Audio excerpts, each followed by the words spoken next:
கிறிஸ்துவுக்குள் பிரியமானவர்களே, இந்த நாளுக்கான மாலை நேரம்னா மார்க் எழுதின சுவிசேஷம் 1வது அதிகாரம் 35வது வசனம். Mark 1:35, mark 1:35. அவர் அதிகாலையில் இருட்டோടെ எழுந்து புறப்பட்டு வனாந்தரமான ஓரிடத்திற்கு போய் அங்கே ஜெபம் பண்ணினார். இப்ப கர்த்தராகிய இயேசு கிறிஸ்து ஜெபாலயத்துல பிரசங்கம் பண்ணாரு, அங்க குணப்படுத்தினாரு. அடுத்து பேதுரு வீட்டுல பண்ணாரு, அங்கிருந்து கிளம்பி இப்ப என்ன பண்றாரு, தனிப்பட்ட முறையில தனியாக ஜெபம் பண்ணக்கூடிய ஒரு காரியம். அதிகாலையிலே அதாவது கர்த்தராகிய இயேசு கிறிஸ்து தன்னுடைய நாளை தொடங்குவது தனிப்பட்ட முறையில பிதாவோட தகப்பனோட தொடங்குறாரு. இது எதை காட்டுதுன்னா, அதாவது பிரதானமா எதை உபயோகப்படுத்துறாரு, எதை முதலுரிமை கொடுக்கிறாரு என்று சொல்லக்கூடியதாக, அது மாத்திரமில்ல தெரிந்தெடுத்து செய்யக்கூடியதா, அதே சமயத்துல ஒரு டிசிப்ளினையும் பார்க்கிறோம். எப்படி பிதாவாகிய தேவனோடு நான் பேசணும், அவரோடு தனியா இருக்கணும்னு சொல்லக்கூடிய ஒரு ஒழுக்கத்தை பார்க்கிறோம். அது மாத்திரமில்ல, அவர் தேவனை சார்ந்து வாழ்வதை நம்ம பார்க்க முடிகிறது. ஏன்னா 4 காரியம்: priority, intention, discipline and dependence. இந்த 4 காரியத்தை இதுல பார்க்கிறோம். 5வது சங்கீதத்துல 3வது வசனம், அதிகாலையிலே நான் உம்மை நோக்கி கூப்பிடுவேன் அப்படின்னு சொல்லக்கூடியதாக. அதாவது இருட்டோட எழுந்து புறப்பட்டு, அதாவது அப்ப என்ன, கொஞ்சம் ஒரு விளைக்கரையும் செலுத்தக்கூடியது இருக்கா? இருட்டோட எழுந்துனா அப்ப எல்லாரும் தூங்கிட்டு இருக்கும்போது, அதாவது சூரியன் உதிப்பதற்கு முன்பாகவே அவர் எழுந்து இந்த காரியம் செய்யக்கூடியதாக. நீங்க பார்க்கணும், லூக்கா 6வது அதிகாரம் 12வது வசனத்துல தன்னுடைய சீஷர்களை தெரிந்தெடுக்கும் போது முழு இரவும் அவர் ஜெபம் பண்ணாரு அப்படின்னு சொல்லக்கூடியதா. 119வது சங்கீதம் 147வது வசனம் என்ன சொல்லுது? விழிவதற்கு முன்பாகவே அதிகாலமே எழும்பி என்னுடைய ஜெபத்தை நீங்க கேட்டீங்க அப்படின்னு சொல்லக்கூடிய ஒரு காரியத்தை பார்க்கிறோம். அடுத்து என்ன பண்றாரு? புறப்பட்டு இதுல இன்னொரு காரியம் பார்க்கிறாரு.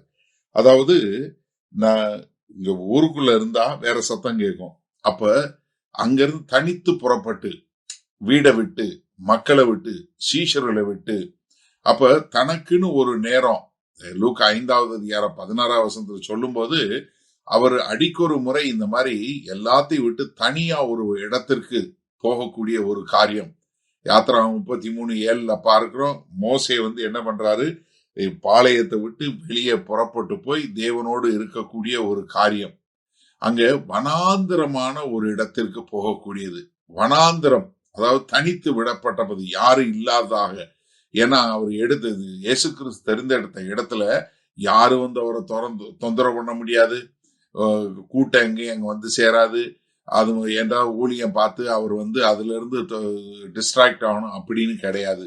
அப்ப என்ன, தனித்து விடப்பட்ட ஒரு காரியம். வேணுமென்றே அவர் பேசுவதற்காக என்ன, அங்கே ஜெபம் பண்ணினார். இயேசு கிறிஸ்துவுடைய வல்லமை, இயேசு கிறிஸ்துவனுடைய அதிகாரம் எங்க இருந்து வந்ததுன்னா, அவருடைய ஜெபத்துல இருந்தா. அவர் எப்பொழுதும் தொடர்ந்து பிதாவாகிய தேவனோட தொடர்புல இருந்தாரு. எப்போதும் தேவனுடைய சித்தம் என்னன்னு தேடக்கூடியவரா இருந்தாரு. அவர் எப்போதும் அவர் ஊழியத்திற்கான எல்லா பகுதியும் அவர் தேவன்கிட்ட இருந்து பெறக்கூடியவராய் இருந்தார் என்று சொல்லக்கூடிய ஒரு காரியத்தை நம்ம பார்க்கிறோம். சரி, இதனால இந்த வசனத்தை நம்ம எப்படி எடுத்துக்கொள்வது? கர்த்தராகிய இயேசு கிறிஸ்துவனுடைய காரியம் கிறிஸ்தவர் எல்லாருக்கும் ஒரு முன்மாதிரியாக இருக்கக்கூடிய ஒரு காரியத்தை பார்க்கிறோம். அவர் தேவனுடைய குமாரனா இருந்தா கூட அவர் எப்போதும் ஜெபம் பண்ணக்கூடியவரா இருந்தாரு. இது எதை காட்டுதுன்னா, அவருடைய மனத்தாழ்மையை காட்டுகிறதா? ஏன்னா தான் ஒண்ணுமே இல்ல, தேவன் தான் அப்படின்னு சொல்லக்கூடியதா? அவர் தேவனை சார்ந்து இருக்கக்கூடிய ஒரு காரியத்தை காட்டுகிறதா? அதே சமயத்துல பிதாவாகிய தேவனுக்கு தான் கீழ்ப்படிந்து வாழுகிறோம் என்று காட்டக்கூடியதா இருக்குதா? அதே சமயத்துல அவர் அவருக்கு ஒரு முன் உதாரணமா இருக்கக்கூடியதா இருக்குதா? அப்ப நீங்க யோசிங்களேன், இயேசு கிறிஸ்துவே ஜெபம் தேவையா இருந்ததுன்னா அப்ப நமக்கு எவ்வளவு தேவை இருக்கும்? அப்ப ஒவ்வொரு நாளும் நீங்க உங்களுடைய நாளை தொடங்கும் போது நீங்க தேவனோடு தொடங்குங்க. அதே மாதிரி எந்த ஒரு வேலையும் செய்யறதுக்கு முன்னாடி, எந்த ஒரு காரியமும் செய்வதற்கு முன்பாக நீங்க தேவனோடு தனித்து இருக்கக்கூடிய ஒரு காரியத்தை பண்ணுங்க. அதே மாதிரி இப்படி தனித்திருக்க காரியத்தை நீங்க தேவனோடு சம்பாஷணை காலம் என்று சொல்லி அதை பிரித்து எடுத்து வைத்து அதை ஒரு பாதுகாக்கக்கூடிய மக்களா, அதை விட்டு விடாதபடி, எப்படி இயேசு கிறிஸ்து வேண்டுமென்றே மக்களை எல்லாரையும் விட்டு, தூக்கத்தை விட்டு, மக்களை விட்டு, வீட்டை விட்டு ஒரு தனி இடத்துக்கு போனாரோ, அதே மாதிரி நீங்களும் உங்களுக்கும் பிதாவாகிய தேவனோடு பேசுவதற்கு ஒரு தனி இடத்தை ஆயத்தப்படுத்தி ஒவ்வொரு நாளும் உங்க வேலை தொடங்குவதற்கு முன்பாக கர்த்தரை நோக்கி பார்க்கக்கூடிய மக்களாக இருக்க ஒப்பு கொடுப்பீங்களா? மகா கிருபையும் இரக்கம் நிறைந்த எங்கள் அன்பின் தாப்பனே, கர்த்தாவே, இந்த அருமையான நல்ல நாளுக்காய் நன்றி.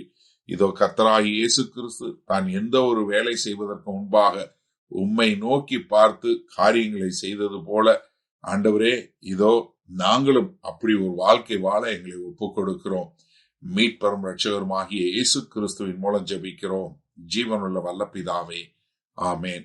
கர்த்தர் உங்களை ஆசீர்வதிப்பாராக. நாம் நாளை காலை தினசரி தியானத்துல சந்திப்போம். Good night.